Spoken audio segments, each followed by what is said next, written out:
Konnichi, this is Morena with Morena's Corner. Let's have some Oly Fun. I want to use my favorite multi-purpose fabric, which comes from Fairfield World, to make a really cute spring wreath. For this project, you're going to use a straw wreath and keep it in the plastic. I'll explain that part in a little bit. Oly Fun in a couple of colors. This one is called, let me show you that, Kiwi. And these packs come in 3-yard lengths, so I just cut a ribbon strip that's 3 yards long in the Kiwi. And then in the white, I cut a much thinner strip. And then I used my die cutter to cut 50 lemon drop circles. These are 4-inch circles. Okay, so first I'm going to start with my green ribbon and simply start wrapping my wreath. So just go around like you would with the regular ribbon. Okay, so as you can see, I've wrapped about 3/4 of my wreath form with the green, the Oly Fun, the kiwi green, and now I'm using the white ribbon that I made to add some pretty white stripes to my springy wreath.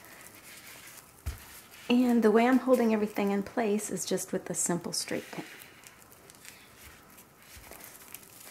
So the base for the wreath is ready. Now we're going to get started on the beautiful yellow flowers. I'm going to take the 4-inch circles that I had cut earlier, and I'm using chopsticks to press them into the wreath form. This is why we left the plastic on, to kind of help hold things into place. You want to use a tool that has a smaller point but that isn't so sharp that it'll poke right through the fabric. So I kind of scrunch it up on the end here, go to my wreath form, carefully poke it through the plastic, and there's the beginning of my flower. Grab another circle, kind of scrunch it up a little to get it started, go next to the one I just poked in. And I want to be careful, because if I'm a little too aggressive, I'll poke right through the Oly Fun and then it won't stay. If you're struggling to keep from piercing your fabric, another thing you can do is fold your circle in half, place your chopstick or your piercing tool on the edge there, and that's an easier way to get it in without the bunting for my wreath. I started out by cutting 1.5-inch squares, and to give them a pennant shape, I'm going to fold it in half, cut out a triangle, and that way when I open it, I have this sort of little flag or pennant type shape. Then to get my faux cross-stitch letters, I'm using stencils, but you could freehand this too. Placing my stencil on.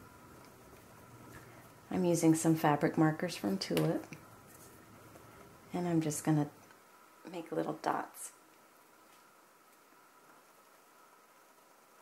around my stencil.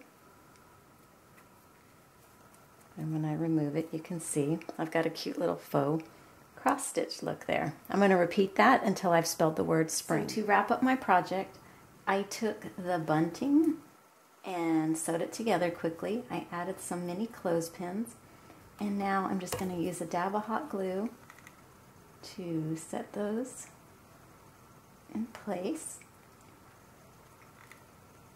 And the bunting will hang a lot more nicely when this is upright. See, Daisy, got a little too much glue there.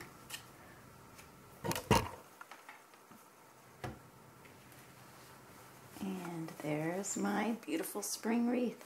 I like the way that the flowers kind of look like coffee filter flowers, except these are waterproof, weatherproof, so you can hang this on your front door and not have to worry about it coming apart. Have fun crafting and creating with Oly Fun fabric. Ciao!